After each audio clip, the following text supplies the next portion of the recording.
तर भावांनो, मी आता एडिटिंग करण्यासाठी आलो होतो इथं. एक 5 मिनिट बसूया म्हटलं, तोपर्यंत ही डोलीवाली आली. तर बघा, ही डोलीवाली आता 400 पायऱ्या चढून जाणार डोंगरावरती. बघा हे डोली, ती ती कष्टाचं काम आहे. 400 पायऱ्या चढायचं म्हणजे एवढं सोपं नाही. 400 पायऱ्या चढायचं म्हणजे तर यांच्यावर मी चाललोय तरी माझं पाय दुखायला आहे, दम भरला आहे. आणि कशी जात असतील, खरोखर अवघड आहे.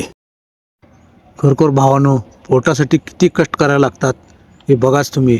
खरोखर मांडलं पाहिजे यांना, भावानो मांडलं पाहिजे. मला दम भरायला आहे यांच्याबरोबर पळून पळून. माझी कपॅसिटी नाही, पण ह्या लोकांची कपॅसिटी एवढी आहे. बघा, ती माझ्या पुढे गेलेले आहेत. हाय मामा, दम भरलाय काय? बघा, मामांना दम भरलेला आहे. यांचं वय किती आहे बघा, आणि यांनी डोलीच लावल्यात. खरोखर मामा, मांडलं पाहिजे तुम्हाला. आम्हाला तरुण पिढीनं जमणार नाही, पण तुम्ही असं एवढी डोली चढवलाय. खरोखर भावानं बघा, किती कष्ट असलं तरी हसत खेळत डोली चढवत आहेत. इथंच बसतो आणि शूटिंग घेतो. याच्यावरती काय मला जायचं होत नाही. बघा मित्रांनो, मी इथे एडिटिंग करत होतो.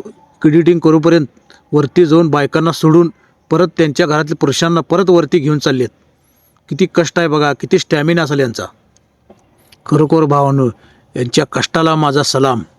बघा, ते मामासुद्धा परत जाऊन वर आलेले आहेत आणि परत आणि डोली नेत आहेत. खरोखर मामांना मांडलं पाहिजे. चला जरा मामांची मुलाखत घेऊ. बरं मामा, तुमचं वय किती आहे? 63 वय आहे तुमचं, आणि ह्या वयात तुम्ही डोली चढवलाय. खरोखर मांडलं पाहिजे मामा. खरोखर तुमचं वय किती आहे मामा? तुमचं वय बघा, 63, 55. तुमचं वय मामा बघा, 63, 55. आणि बघा तिथं किती हसत खेळत ही डोली चढवत आहेत. खरोखर मांडलं पाहिजे या कष्टाला. खरोखर सलाम माझा, खरोखर माझा सलाम. हे कुणाचं बी काम नव्हतं.